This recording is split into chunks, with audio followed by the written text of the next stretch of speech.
What would you describe as your unique approach? Our approach focuses on high growth subsectors of technology, and we try to identify those subsectors that either have new ways of doing things or lower cost ways of doing things that drives their growth for several years. And then we try to identify the leaders in those subsectors. Now, when we look at technology as a whole, in general, it hasn't had the same kind of rebound that the broader markets had since last November. What's holding technology back?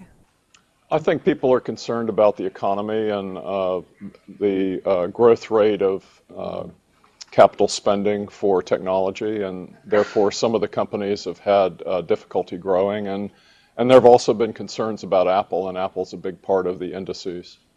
In fact, you decreased your position in Apple over the last couple of months while it was having its fall from grace, if you will. What would it take for you to buy Apple stock again?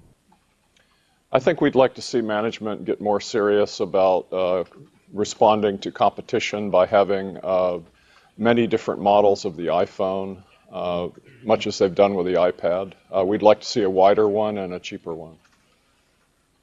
Let's switch to Google now. It had been your top holding at the end of the year. You've since sold off a big stake in it. Why?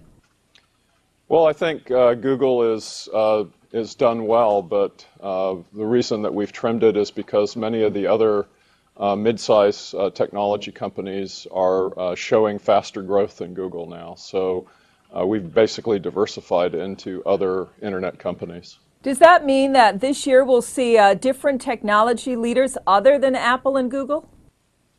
I think Apple's not going to be a leader in 2013. I think Google and Amazon will continue to be good stocks, but we've seen the market broaden out into other companies in technology, so I would expect that to continue.